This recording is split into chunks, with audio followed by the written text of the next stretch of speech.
Salah satu poin servis adalah pemeriksaan dan penyetelan karburator. Nah, itu kalau tipe karburator kita buka karburatornya, kemudian kita bersihkan, kita cek slow jet main jetnya orisinil apa enggak, kemudian ukurannya berapa. Setelah itu kita pasang.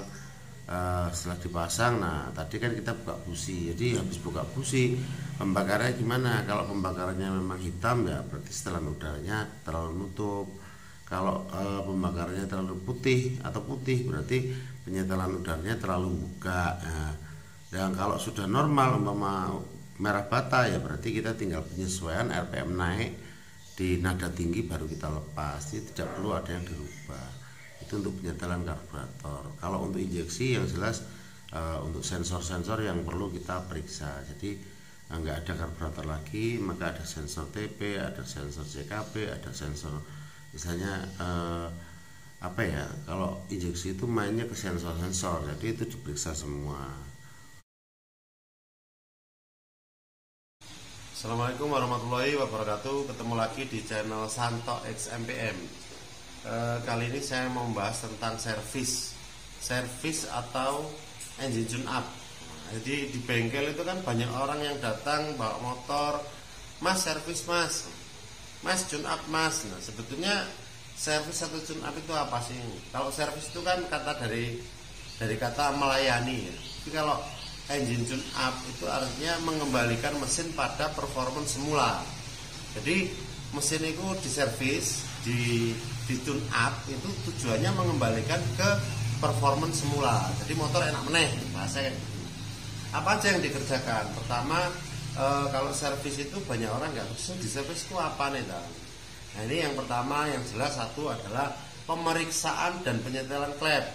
Ini kalau 4 tak ya. Jadi pemeriksaan dan penyetelan artinya setelah diperiksa itu kalau setelannya masih standar dia nggak perlu setel lagi. Jadi ada pemeriksaan dan penyetelan klep. Kemudian kopling, yang pakai kopling mungkin motor bebek itu setel di bak koplingnya ada baut 14 mm.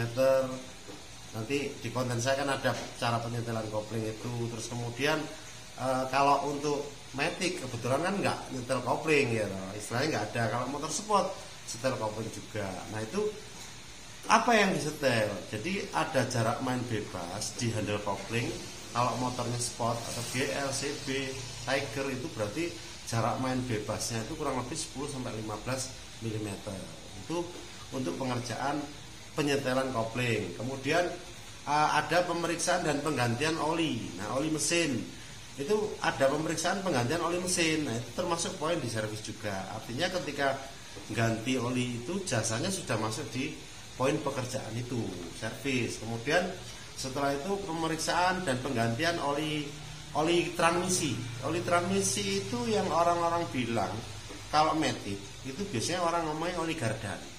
Padahal di motor matic itu kan nggak ada gardanya. Yang ada adalah ada oli mesin sama oli transmisi. Nah, oli transmisi oli yang di belakang itu yang ada di depannya tromol atau di daerah roda belakang itu, yang bawah bak mesinnya itu ada yang namanya ganti oli transmisi ya. Kemudian pembersihan dan apa ya namanya, kalau istilahnya ketika kita servis itu ada pemeriksaan pembersihan busi. Nah, busi itu dibuka kenapa sih kok dibersihkan, kenapa kok diperiksa? Yang pertama ketika kita buka busi itu adalah memeriksa pembakarannya. Pembakarannya itu kalau hitam berarti motornya boros. Kalau putih motornya terlalu irit. Yang benar itu merah bata atau coklat dan kering. Itu artinya pembakarannya normal. Nah, kemudian yang disetel dari busi apanya? Jarak renggangnya. Masing-masing tipe busi itu ada jarak renggang masing-masing. Di situ tergantung tipenya. Ada yang 0,7, ada yang 0,6, ada yang 0,9. Jadi tergantung tipe businya. Setelah busi kemudian kita itu pemeriksaan busi, terus kemudian pembersihan filter udara.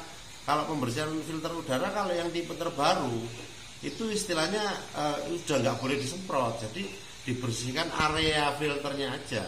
Tapi kalau kilometernya sudah selesai, sudah tepat filter udaranya, otomatis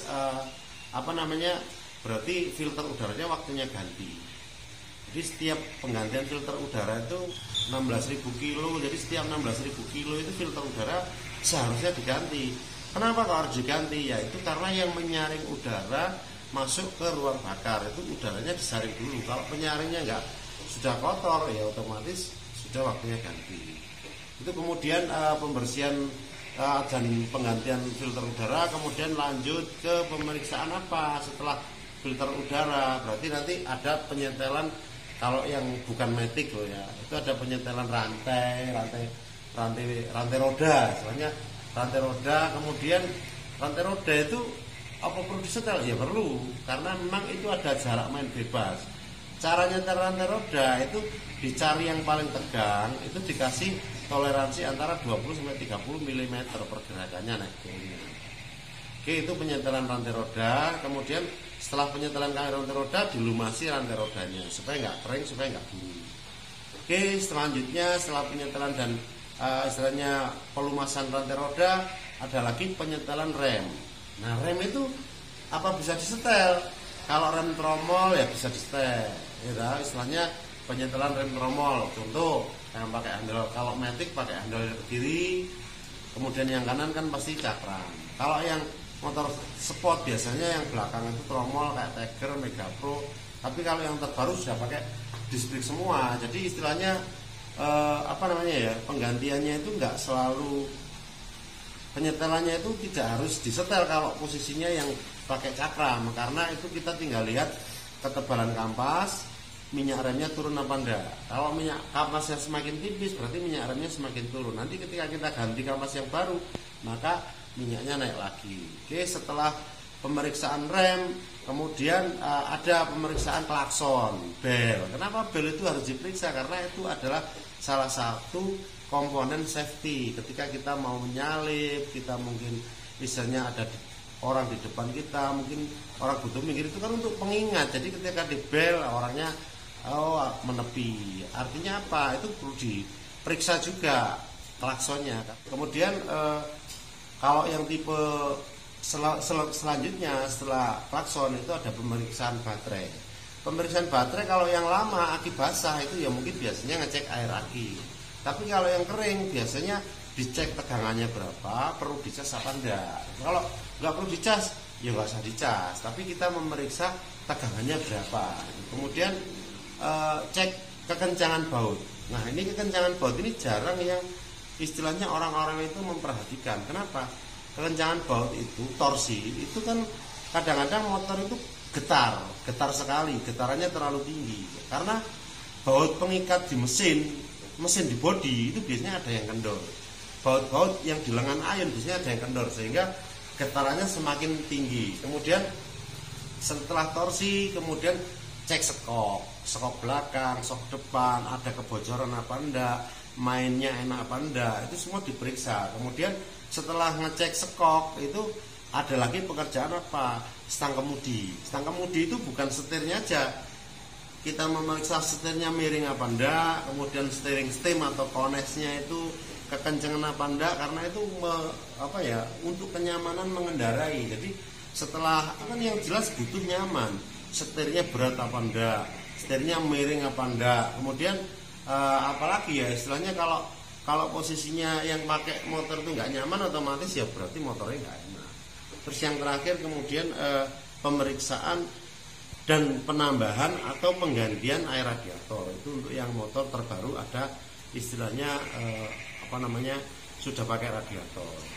Terus kemudian, nah ini hanya itu tadi poin-poin yang dikerjakan pada saat kita melakukan servis atau pekerjaan pengerjaan servis.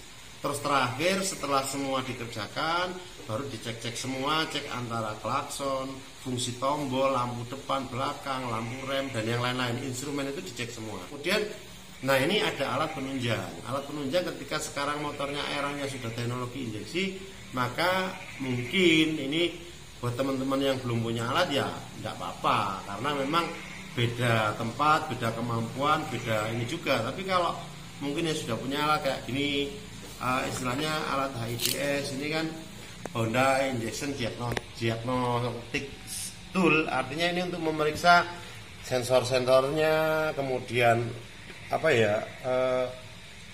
ada banyak yang bisa diperiksa dari sensor-sensor sistem injeksi di sini.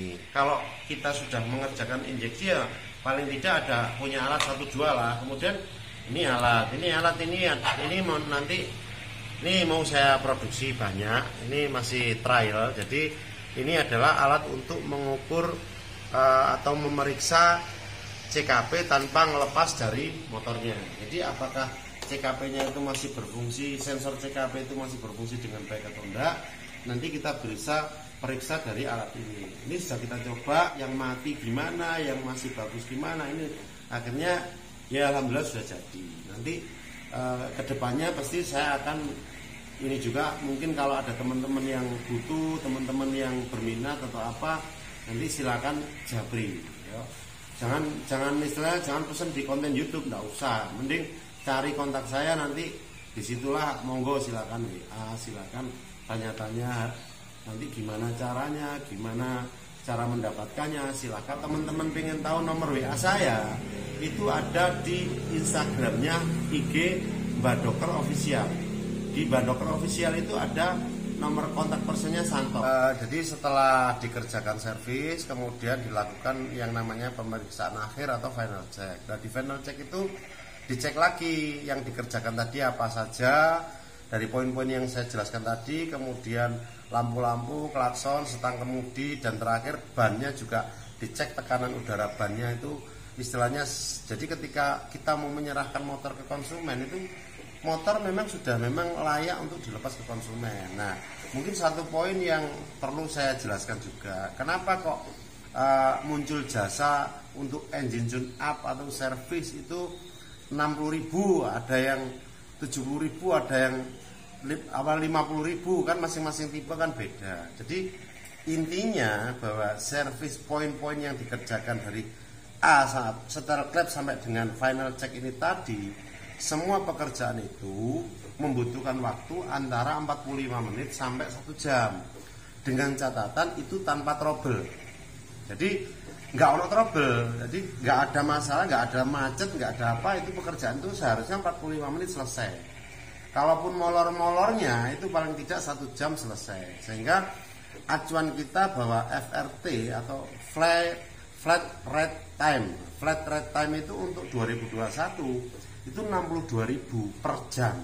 Artinya pengerjaan itu 62.000 per jam. Nah, ketika poin-poin yang dikerjakan itu tadi kan ada FRT-nya masing-masing, tapi kalau dihitung satu-satu itu kan ya terlalu lebar, sehingga karena butuh waktu pengerjaannya itu antara 45 sampai dengan 1 jam, maka kita ambil tengah-tengahnya, jasanya di 60.000 yang dikerjakan banyak. Lek diecer, ya ketemunya kan murah, per itemnya, per pekerjaan itu kan murah.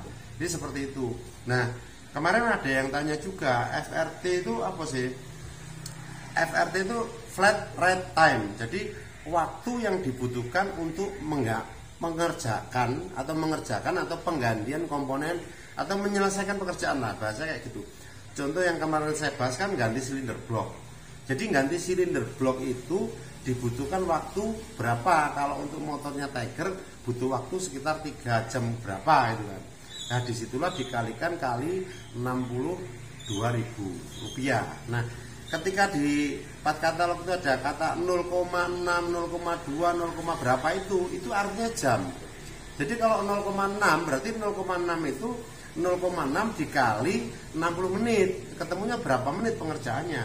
Kalau jasanya berarti 0,6 dikali 62.000. Ketemu jasa berapa. Nah, penyesuaiannya mau ditambahin berapa terserah. Intinya itu adalah poin pekerjaan servis. Oke, mudah-mudahan ini bisa bermanfaat, bisa memberi pencerahan atau mungkin menjelaskan kepada teman-teman yang terutama yang bukan mekanik, konsumen, servis itu apa sih? Ini saya mewakili menjelaskan ini loh yang dikerjakan. Mudah-mudahan ada manfaatnya. Selamat belajar. Wassalamualaikum warahmatullahi wabarakatuh.